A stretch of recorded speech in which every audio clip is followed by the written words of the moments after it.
Welcome to the lecture, and thank you all very much for coming today. The story of this, behind this talk, really starts in November 1294, when King Edward I of England sent orders to various places around the coast of Britain, the coast of England, to build 20 war galleys for use by the Crown. The galleys are generally known as the 1295 galleys, even though not all of them were finished until 1296, but it's the general name that historians tend to apply to these things. The galleys were big vessels. The smallest of them had 54 oars. The larger ones had 100 and more. They were clinker built, one-masted and powered by sail and oar. And I've put this picture up. This is it's not unfortunately a galley, it's just a sailing ship, but it's one of the better images of ships from medieval England. Sorry, could the... Oh, thank you.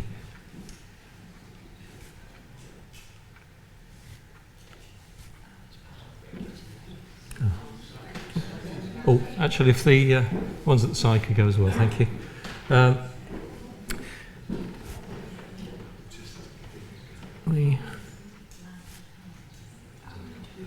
great.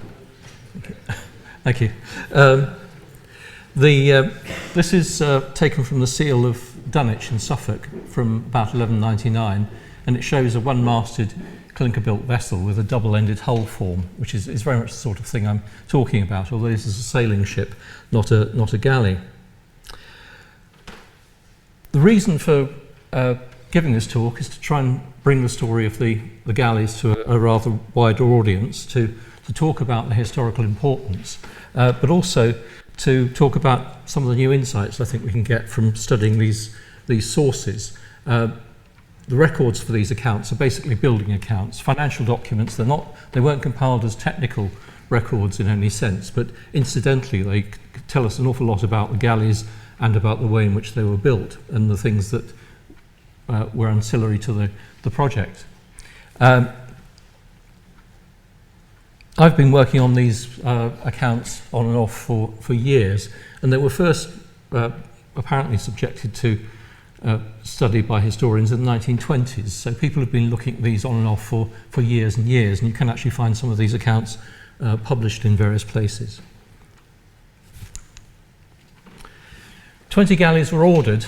We only know of 9 of them being built, and the accounts relate to these places. There's Lyme down here in Dorset, Southampton, London, which built 2 galleys, Ipswich, which built the rest of them built single galleys, Ipswich in Suffolk, Dunwich, now vanished port, Grimsby built 1, but we don't know much about it, and York and Newcastle. 7 of the accounts for these construction projects are fairly detailed, so we know a fair amount about the vessels involved and how they were built. Unfortunately, the Dunwich one survives really as a list of gear, and Grimsby is just confined to a couple of references, but we know it existed. So why were the galleys built? The main reason was war. In fact, the only reason was war. In 1293, a new war had broken out between England and France, which had led to the French invading and temporarily occupying Gascony in southwestern France, which was then an English possession. The outbreak of the war, unfortunately for the English, also coincided with a major French naval development in 1293, which was the completion of a major dockyard at Rouen, a place called the Clos des Galets, which was established as a base for the fighting galleys of the French king. These galleys were both local clinker-built barges, probably much similar to the ones the English had, but they also housed sort of state-of-the-art Mediterranean-style galleys that the French crown had. So there was the potential naval threat, there was the war. 1295, the French galley fleet actually came north from the Mediterranean, raided the Channel Islands, Dover, Winchelsea and Hythe, and at the same time there was a potential invasion brewing with the Norwegian king promising to aid the French king in invading England. So you can see why Edward I may have wanted to build himself some new warships. I said the galleys were clinker built. I'm keenly aware that not everyone here will live and breathe ships. So just to explain clinker building, and I apologise for those of you who do, if this is a bit simplistic, but clinker building is shown here. This is a cutaway of a clinker-built hull. Essentially, it's what's called shell building. That's where you build a wooden vessel, and the main structural element in the hull is the shell of planking, not the frames so much. The frames help to maintain the shape of the hull and to provide additional support, but most of the load is being borne by the planks. The planks actually overlap, as you can see here. They're actually fastened together at the edges, and the things that fasten them together, they go by various names, and they certainly did in the 13th century as well. But for simplicity's sake, I'll just call them clench nails. They were nails that were driven in from the outside face of the plank, going through two planks there to hold them together, but then to secure them, the end of the nail went through a metal washer called a rove, and the point of the nail was then hammered over the rove and into the plank to make the fastening tight.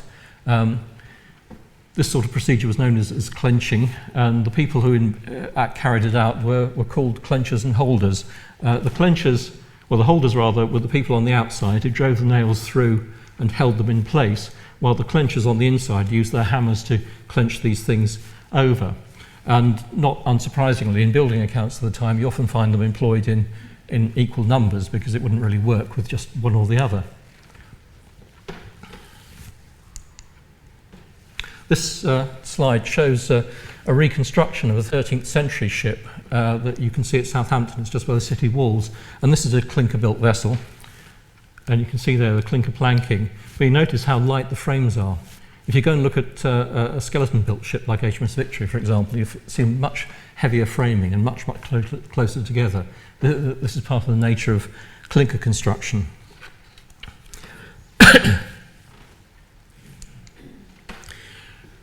Unfortunately, I haven't got any good contemporary illustrations to show you of oared fighting ships of any sort from the 13th century. And in fact, from the whole of the medieval period, the iconography of ships in Northern Europe is lacking in many good pictures of oared vessels of any sort.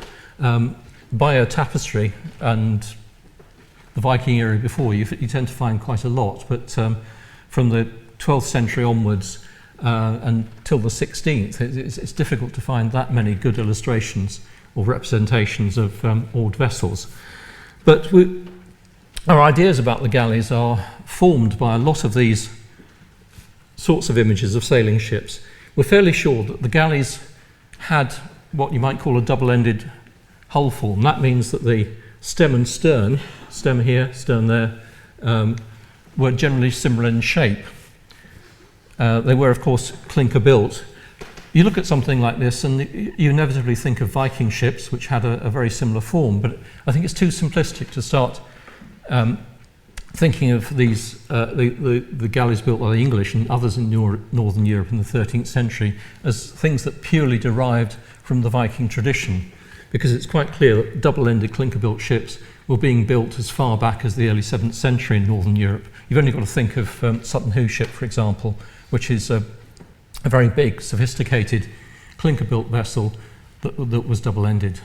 So we're talking about a multiplicity of traditions here, I think. And this was one particular prevalent form in Northern Europe at the time.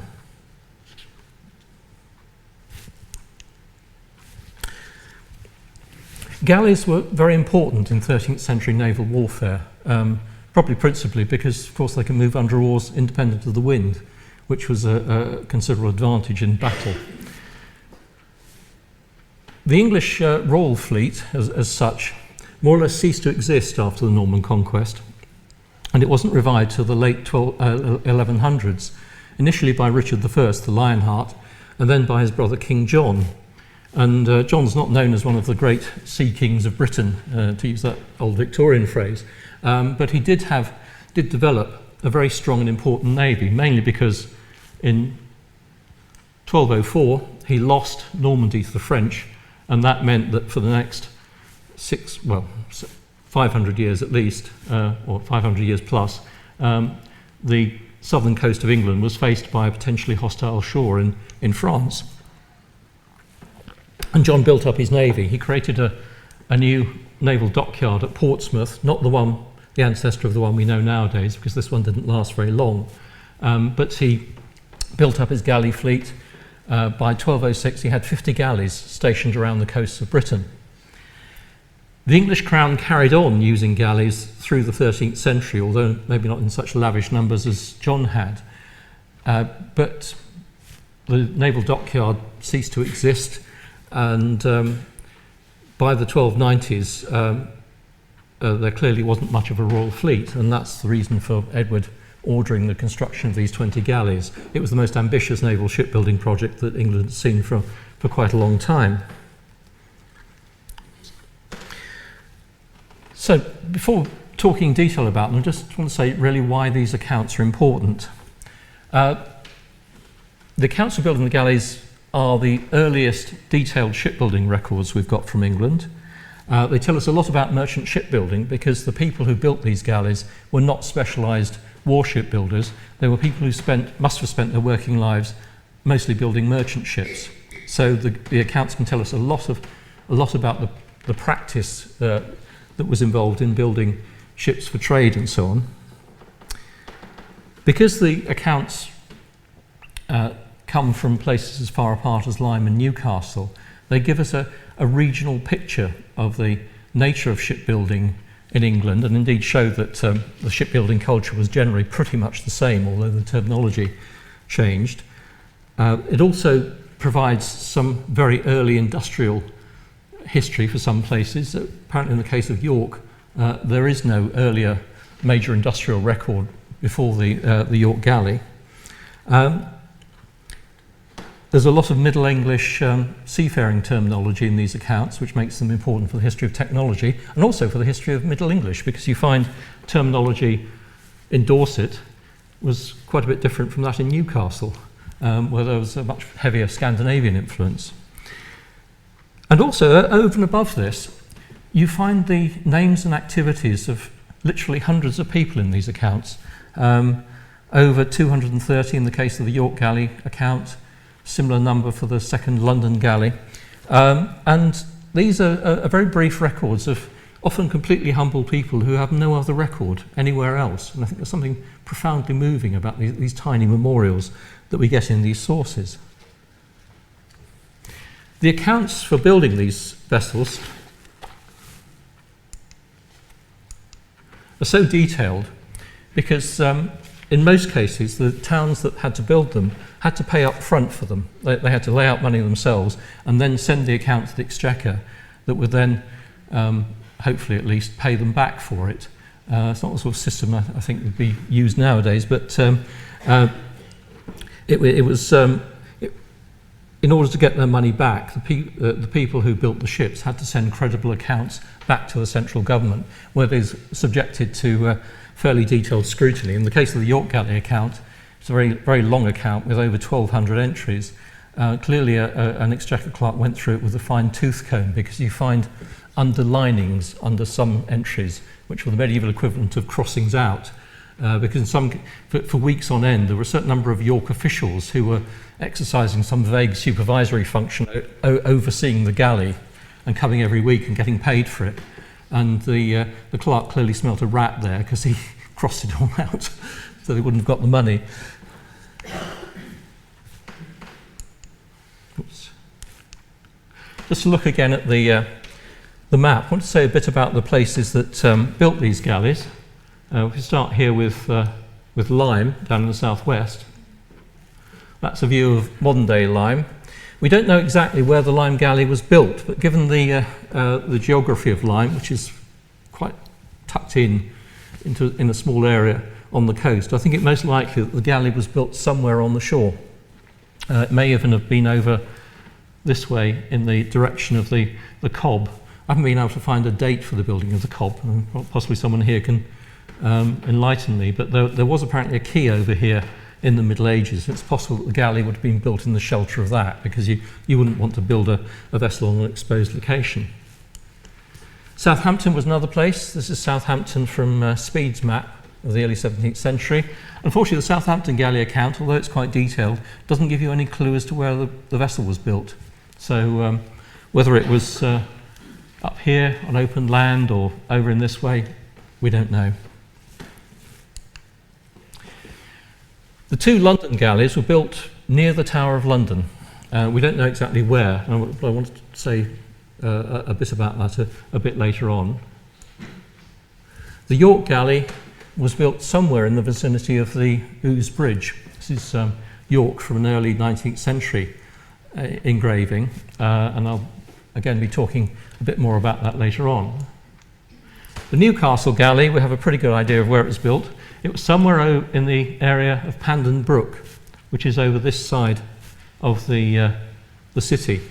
We know that because the galley itself was launched into Pandon Brook, so it's clearly on the banks of that.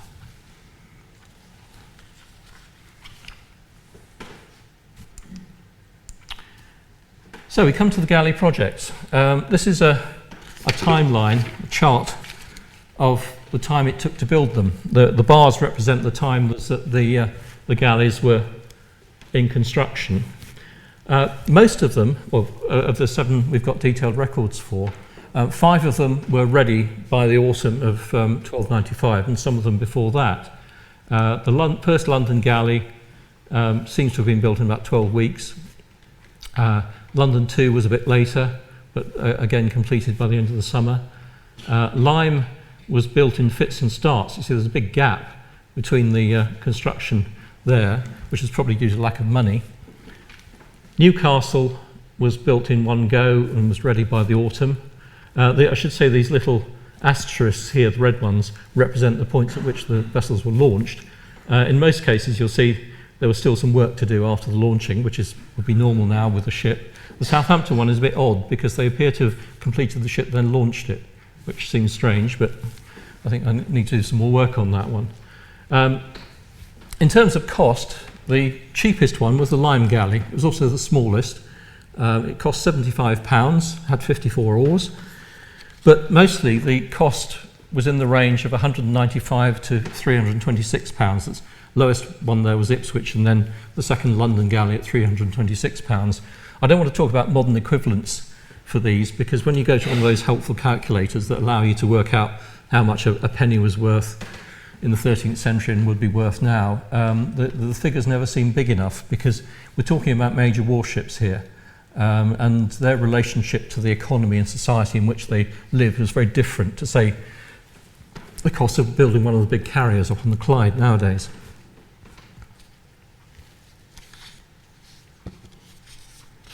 The average time that it took to build one of these galleys varied. The ones that were built in one go and of about 100 oars, you're talking about 25 to 40 weeks probably. The Newcastle account goes up to week 44, and some of these are actually arranged week by week, so you can trace them by their exact dates.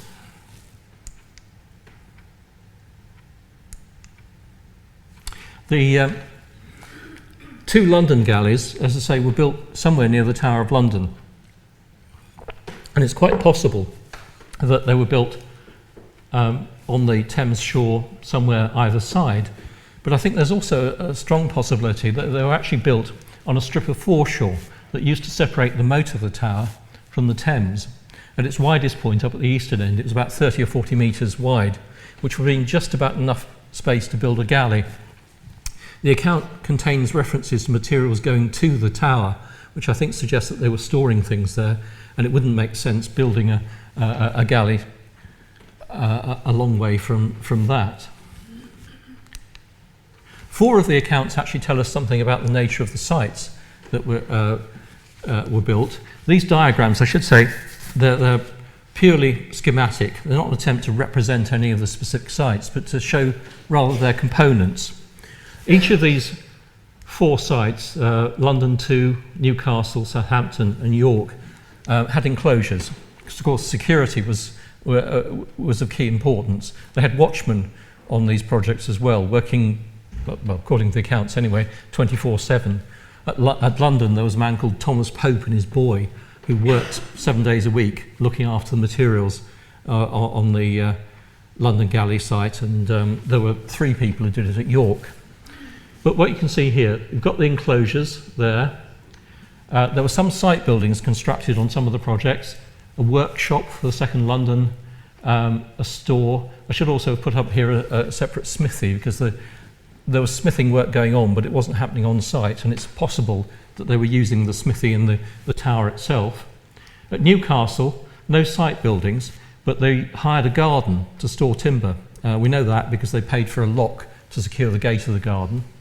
Southampton, again, no site buildings, but several used off-site, a smithy, store buildings for tools, for expensive things like pitch and tar and so on. And at York, they had quite elaborate preparations. There was a workshop for the carpenters, a smithy, apparently also what are described as shops covered in tents, which were probably workshops in effect. But also they hired a couple of buildings off-site for storage. You notice here as well, we've got launching channels. Not all of the galleys were launched using launching channels, but basically they were simple channels dug from the site to the nearest water. So with the London 2, they dug a launching channel from the place where they actually built the galley, which presumably was on some flat land away from the immediate water's edge, and it was run down there, and the same with these other ones. At the point of launching, they seem to have often used wooden rollers, the sort of thing you'd need to move something of this sort of size. And interestingly enough, last year when I was down in Cornwall, I found some other people trying to launch a long-oared vessel. This is a Cornish gig, and if you look more closely, you can see they're using rollers. I mean, they're bits of old plastic pipe, but same principle.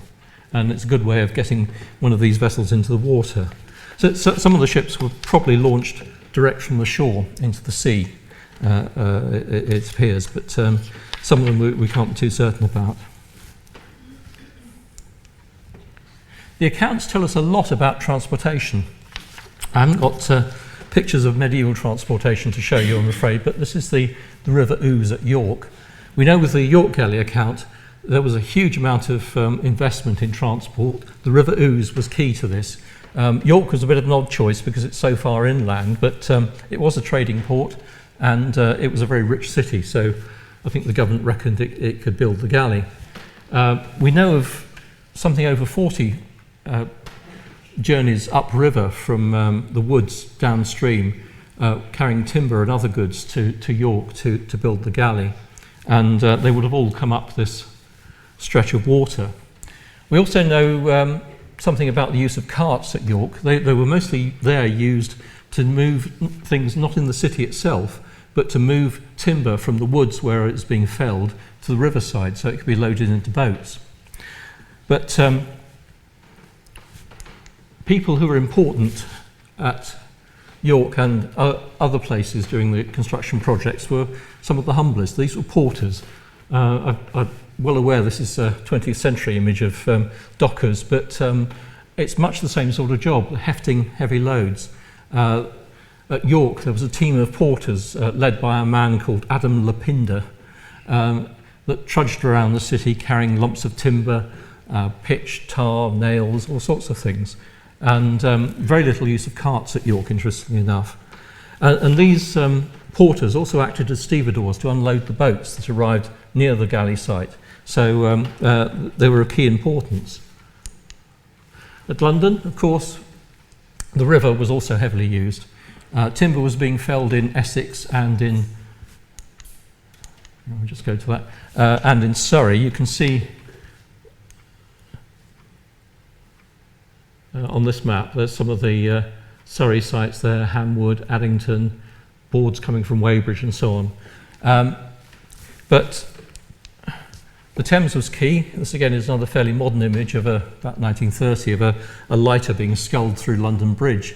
But they were relying to a very large extent on river traffic to get the timber up to the building site.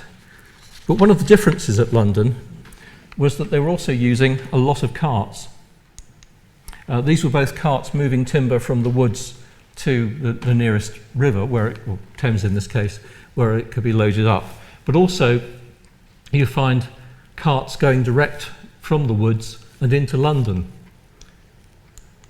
Well, if you look at this sketch map here, this is layout of medieval London, and you had timber coming in from Essex here. Stratford Abbey was selling a lot of timber for the project, amongst others, and the timber from Ham Wood and Addington and so on coming up both by river but also by road, coming to Southwark Bar, then Southwark. In some cases the timber went straight over London Bridge. In other cases it was offloaded into boats and carried across the river to the Tower.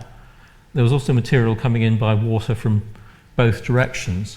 But these points I've marked here, we don't have a complete list of every source of every item, but there's quite a lot of references to places in London in the account where items came from.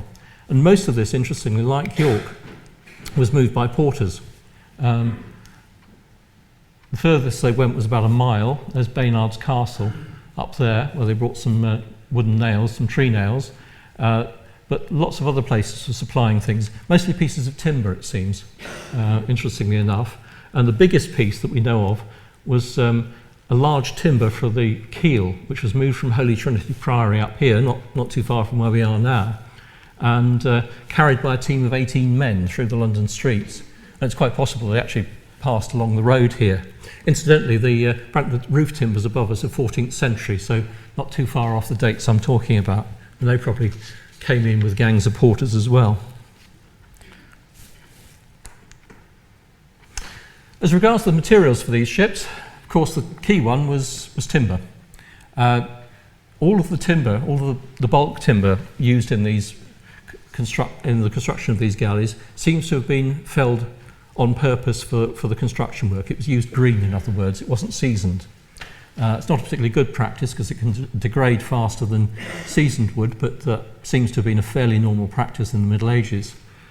The boards they used were often brought in ready-made, so we don't know if those are seasoned or not, but they could also manufacture boards on site. You can actually make quite handy boards for a clinker-built vessel by using an axe and wedges to cut out long boards from these. You sort of quarter it and then eighth it and so on. For pound, the most expensive stuff that was going into the ships were the things like the sailcloth, the ropes for the rigging, and other associated bits of gear like that. This is actually a 15th century image from Shorewell on the Isle of Wight, but it shows the single mast of a sailing ship with some of the rigging that would have gone with it, the furled sail and so on. And all of this stuff was very expensive. When they were building the London galleys, even though London was a great port, they actually had to go to Faversham and Sandwich and Kent to acquire a lot of the rigging gear that was needed. So it seems to have been scarce and obviously pretty expensive. Going back to this image of clinker construction, although the medieval ship was mostly an organic thing, it was made of timber mostly, even had wooden nails in it in lots of places. And it was caulked with organic materials, coated with pitch and tar and tallow. Must have stunk like anything, actually. But the major inorganic component, of course, was iron. This was both bought in the form of ready-made nails and actually made either on site or nearby for the project. Clench nails you find mentioned in huge numbers under various names. To give some sense of the sheer numbers of nails used in holding one of these galleys together, we know that the Newcastle Shipwrights processed something like 5 metric tons of iron to make clench nails, which were quite expensive, quite complex because there were 2 parts and so on. But over and above this 5 metric tons, there were another 26,000 nails of different sorts used in these vessels. So we tend to think of these as wooden ships, but there's quite a lot of iron in there as well. And the Newcastle galley wasn't in any way exceptional. So we know that the second London galley had 38,000, the first one 27, and the York galley had 31,000. So we're talking about huge numbers of nails being consumed by these vessels. The shipwrights, that's a picture of a medieval shipwright trimming an axe, a board with his axe there. You can see set up. Probably an image of Noah. We tend to think of these medieval vessels as being designed entirely by eye, and there's, I'm sure, a huge component of just someone having the professional knowledge stored in their head to actually design these things. We know in some places that they used wooden sticks to record the proportions of things. There was a thing that Scandinavians used called a boatel that did it. But looking at these 1295 accounts, I'm not sure the idea of sort of illiterate, horny-handed craftsmen quite fits the image that you get of the shipwrights who built these galleys, because these were big projects. As I was saying, the York account had over 1,200 individual payments in it, the second London galley over 1,500. They were working with big teams of people. Excuse me. At York, there were over 50 shipwrights, all of which had to be managed. And so you're talking about working with big numbers of people, big numbers of materials, as we've seen, so many thousands of nails and so on. But also we know that they're working with measurements, because there are a lot of, although we don't have overall dimensions for these galleys, there are a lot of references in the records to things of particular sizes coming in, boards of 18 feet long, 9 feet long, or what have you, and occasionally lengths of other timbers as well. But it's quite clear they were used to working with measurements. And we know that at York, they actually had a special rope that was bought for actually laying out the galley, presumably on the ground. Some sort of measuring rope, it's called, for ruling out to the galley. But we don't know more than that. But it does show that there was something more in the way of formal measuring going into the design of these vessels than merely just some old bloke coming and looking at the site and thinking, oh yeah, that long, that wide, that sort of thing. I think it was more complex than that. And the accounts do suggest that the master shipwrights must have been very numerate and quite possibly literate, because a lot of their work was being recorded in these accounts, and if they didn't actually know what was being written in them, even with accounts being literally audited, read out, it could have been difficult to follow things.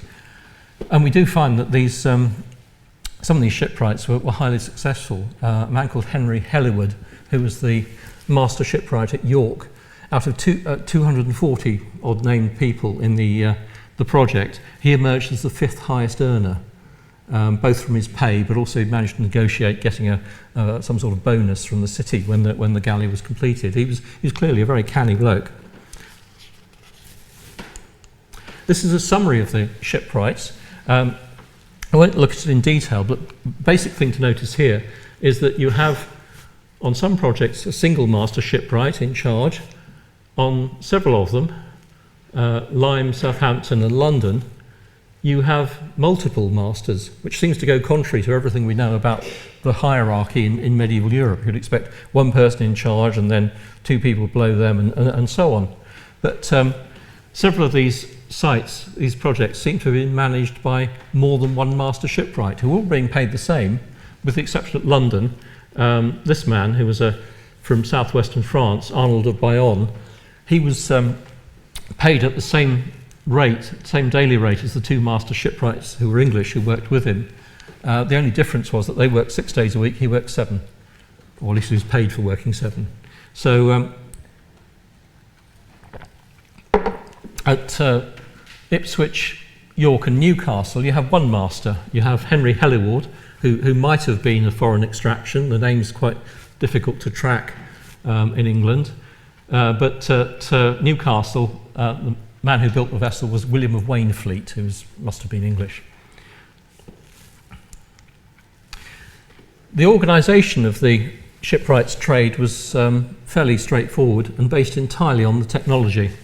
This pyramid shows the structure of the trade, with the holders at the bottom, they were paid least, the clenchers above them a group of shipwrights called boarders, who were probably associated with shaping the frames and the boards and so on, and over at the top, master shipwright, except you had this complicated arrangement where at Lyme they had, Southampton rather, they had 4 master shipwrights. Quite how that worked we don't know, but it did work after a fashion.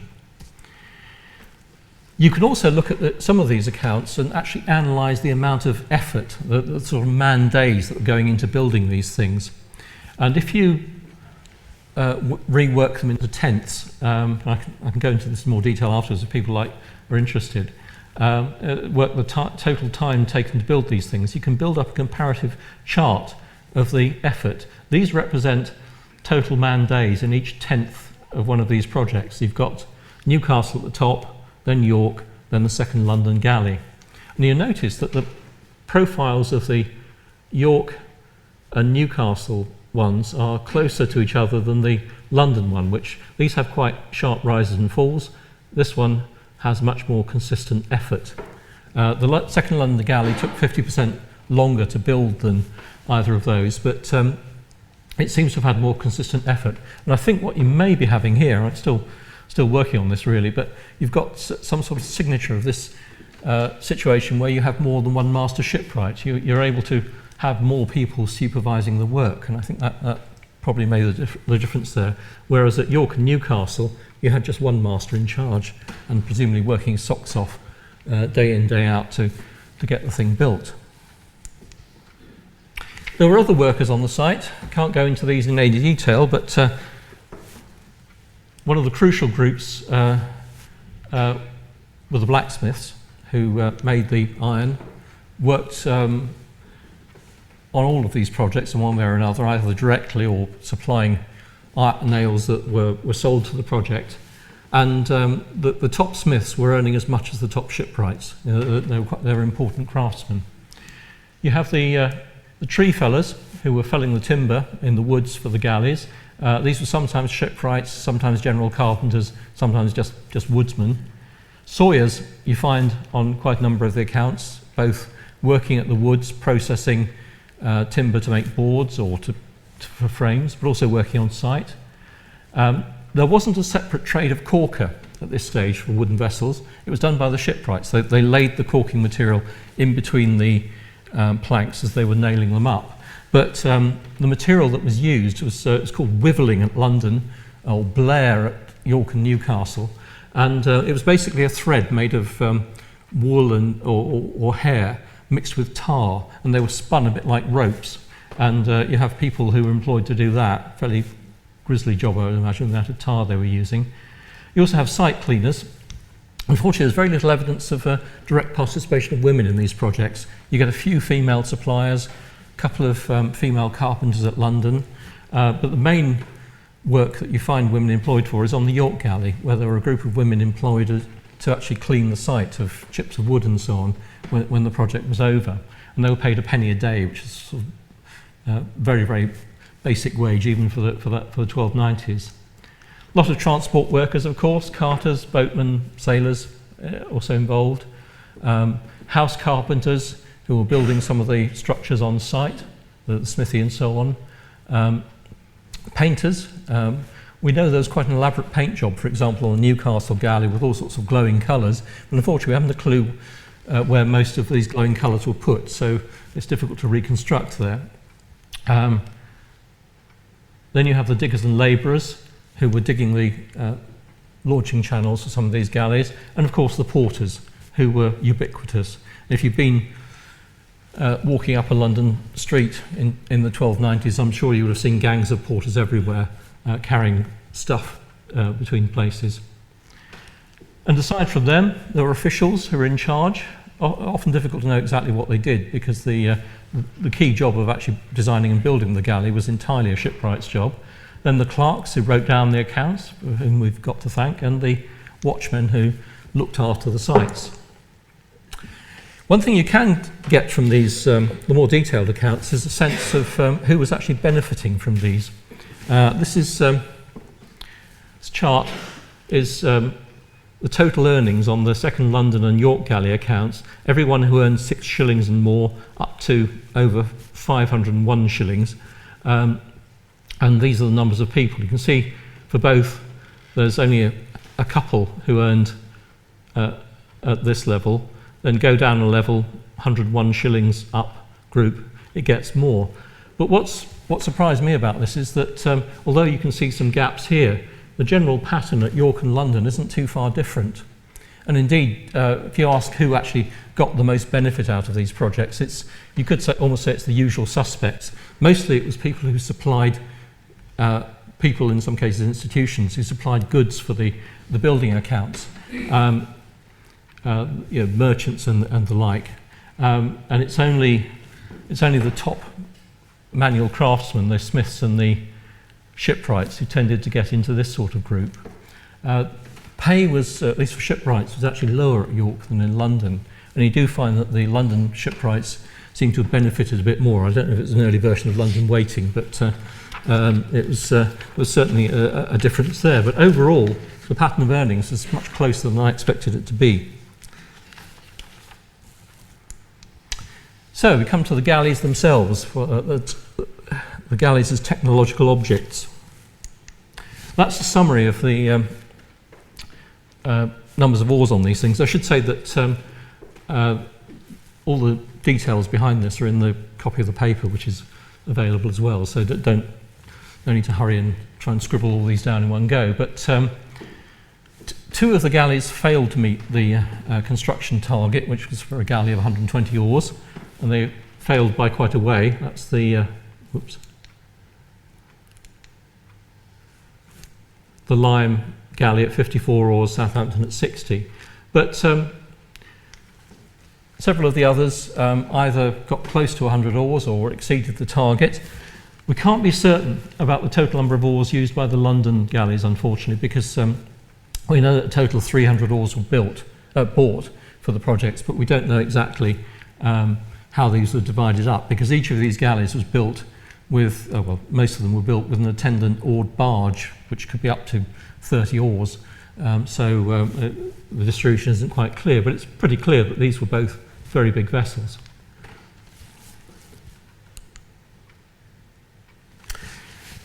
But thinking about how these things are rowed, there's been quite a lot of ink spent on this, and I don't want to spend too much more time on it, because I think that the real solution to this will be either finding the remains of an actual galley or possibly carrying out all sorts of experiments on replicas or models to determine it. But it's clear that they weren't just simple rowing boats. This is again in fact 15th century mural. This is a simple rowing boat with a few oars being pulled there. But the galleys, of course, had teams of rowers on each side of the hull. So a 100-oar galley, you'd have 50 rowers on a side.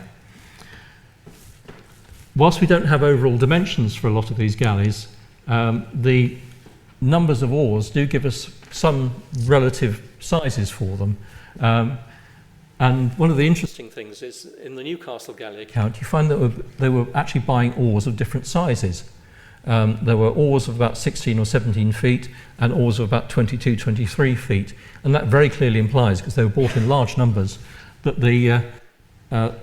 you must have had rowers working oars of different lengths. And this is, so you'd have maybe 2 rowers on a bench with a staggered rowing system like this. This creates all sorts of complications. I've had a go at trying to reconstruct this on paper, and something similar to this. It's probably not terribly convincing. The best one I've seen is actually in Gillian Hutchinson's book on medieval ships, which is very well worth reading. But it was suggested long ago by an historian that you could work on a rule of thumb of 2 feet of keel for every pair of rowers, because you would have you could have quite a close spacing there with these staggered rowing benches of 2 feet, but it doesn't quite work out, and I tend to tie myself in knots if I try and explore this in too much detail, so I'm not a rower in any sense.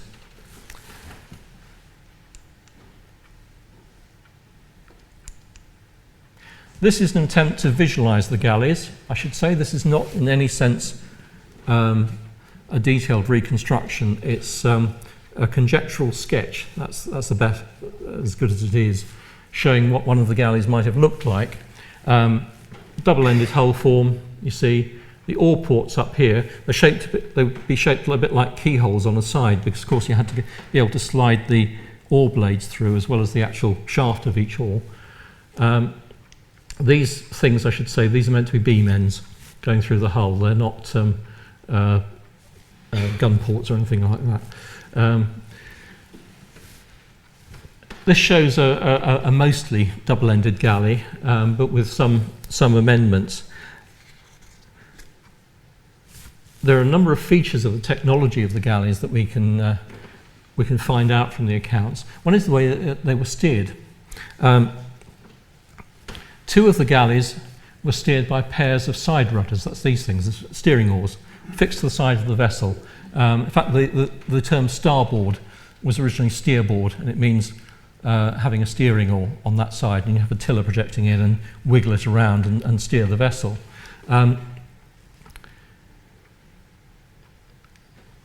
Experiments with replica Viking ships have shown that this is actually quite an effective measure of steering. But one of the galleys also had a thing called a stern rudder. That's attached to the stern post here on hinges. It's the sort of thing you expect to find on a modern ship, the sort of rudder you get on even a big container ship. This had been around for about 100 years by the time the 1295 galleys were built, but the Lime galley, as I say, was one that had a combination of side rudder and stern rudder, as if they somehow didn't trust this newfangled technology. It was a sort of transitional thing, because in the course of the 14th century, the English more or less completely abandoned the side rudder in favour of the stern rudder, because the side rudder, good though it was very vulnerable to storm damage, being stuck on the side of the vessel, and could also be damaged in battle. This one was much more protected. We can also begin to understand something about the ways in which these warships were supposed to be defended. We don't have details for all of the ships, but on many of them we get references to things called herdis, or breastworks, which are these things.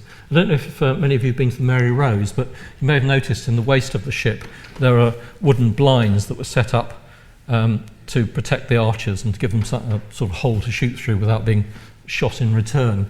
And that's what these things are, I think.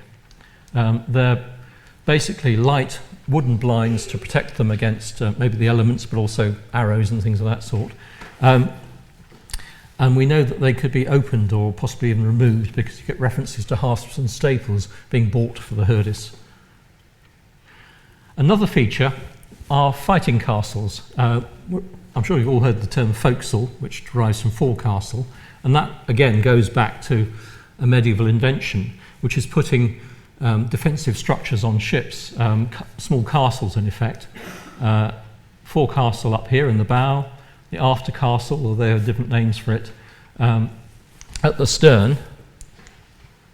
Oh, that's the 13th century Southampton replica with a stern rudder, just to make the point there. And as well as the forecastle and the after castle, you have the top castle here. These defensive structures are really important because galleys were quite low-built vessels, and in a medieval sea battle, height mattered enormously. And sailing ships mostly higher out of the water than galleys, so it meant that they would be able to rain down arrows and rocks and anything else they could lay their hands on the crew of a galley that they were attacking. But one way of trying to level the playing field was to put defensive structures on galleys, and this was happening across Europe, Northern Europe anyway. We can also find out something about the rig of these things. Broadly speaking, we know that the galleys had one big sail, and it probably was very big. It's very difficult to work out exact sizes of these things, but we know from dimensions of an English galley sail for a big galley from the 1330s that these could be up to, say, 22, 23 metres on a side. So they were huge, very, very difficult to manage, you would think, in some cases. They probably had a very basic form of reefing, but there was no way you could easily take in sail on one of these things. So it must have been fairly dangerous sailing around, I would have thought, with one of these sails on board, because if you lost the yard and the sail, all you had left to rely on were the oars. Another aspect of the rig we find, which again is a bit like having a stern rudder and side rudder combination, it's transitional. When a square-sailed vessel is sailing into the wind, one of the key things you have to do is to make sure that the leading edge of the sail, so the wind's coming from that direction, leading edge here, will collapse if it's unsupported, and you'll just get blown back. So in the Viking era, they developed something the Scandinavians called a batias, if I've got the pronunciation right. But by the 13th century in England, it was called a loff, a bit like the word luff, which you get in later English. And it was basically a wooden spar that was latched into the leading edge of the sail and was used to either pull it taut or push it taut, perhaps, here. But also on several of the galleys, you find that they had both a loff and a bowline and bowsprit. Bowline was something which again had been around for about 100 years by the 1290s. But basically it does what the loft does, except it's a rope attached to the leading edge of the sail here, and it's pulled taut. It goes to the bowsprit out here. You just pull that taut when you're sailing to windward, and that stops the leading edge of the sail collapsing. That gives a rough idea of what one of these galleys might have looked like. And I say this, don't take this as gospel. I could be completely wrong in all sorts of details here. But in general terms, I think it gives an impression of what one of these things appeared like. I've painted the hull red because we know that the London galley, the second one at least, was painted red. And the upper works here, the superstructure is white because the Newcastle galley had his upper works painted that colour. With all this sort of transitional technology, I think you can see quite a common thing in maritime history happening is where sailors tend to use a belt and braces approach because you were in such danger going to sea, and anyone who went to sea in one of these things was risking their lives. You wanted to double up on the technology as much as you possibly could. Another thing you can do with the galley building accounts is reconstruct the past to a degree. And you can do that particularly well, I think, with the York galley account. We can actually localise the building site, I feel, because in the Middle Ages, the River Ouse at York was spanned by a single bridge. The Ouse Bridge here, back, which you can see this marvellous looking structure which was later rebuilt. Well, the Ouse Bridge had a chapel on its western end, on the northern side, a chapel dedicated to St William of York, a bit like, I think there's a bridge chapel on London Bridge at the same time. But we know from references in the accounts that the galley was built somewhere in the vicinity of the Ouse Bridge. But of course the problem is, which side of the bridge was it? Well, luckily, one of the payments is to a group of unfortunate men who were actually pulling a boat upstream, you know, the sort of thing you used to see horses doing with canal boats. But they were pulling a load of timber which had been felled downstream of York, and they were paid for pulling it, as it says, under the Ouse Bridge. So it must have been on this side of the bridge, northern side. So that helps to localise it a bit. But when you get to the payments for the launching of the York galley, and it was launched between about 15th and 17th September 1295, you get a lot more detail because they paid a team of 6 men to do it. Sounds ridiculously small for launching a vessel that was probably something in the order of 25-30 metres in length and weighed a lot. But we know that they strung cables for the launch across the river, and the reason we know that the galley must have been on that side is because they ran some of the cables to St William's Chapel, and that really doesn't make sense unless the chapel was on the opposite side of the river. So, I mean, it'd be interesting to talk this over with someone who knew York a bit better, but I think that's what we seem to have. But one of the reasons there was such a small launching team, I think, is because they had mechanical assistance. The account doesn't say so directly, but we know that they borrowed a windlass, a piece of winding gear, off the local Franciscan friary, of all places, for use in the project. And I think most probably what they did was set up the windlass here and use that to actually launch the galley into the river.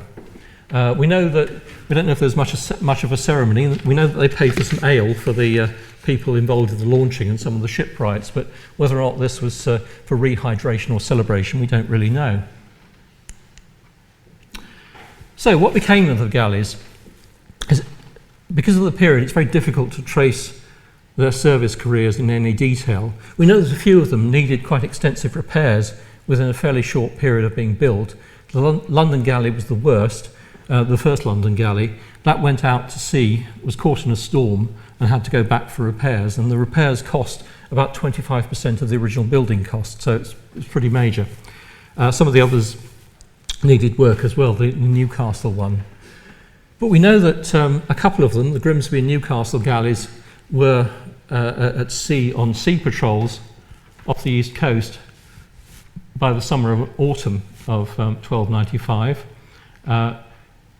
The York Galley was also involved at this time, well, a bit later.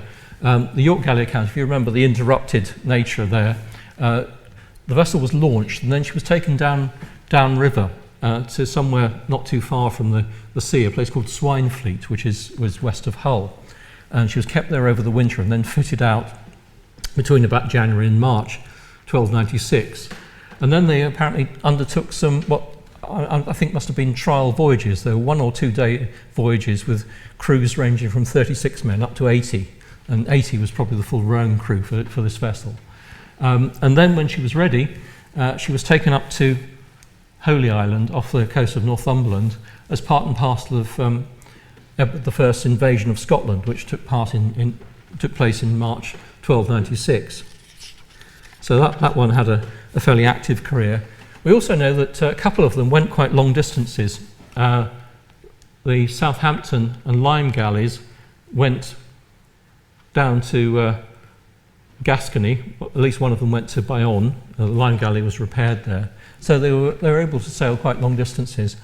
The last one that we know of as a vessel as such is the Newcastle galley, because she was still afloat in 1301, because in that year the galley, her barge and the boat were sold back to the men of Newcastle for 40 quid, which is about 20% of what the thing had actually cost, but it was said to be in a very decrepit condition by that stage. So about 5 years or so, 5-6 years seems to have been the average service life of one of these things. But there's a rather pathetic coda to the story of the Lyme galley, because after the galley was complete in 1296,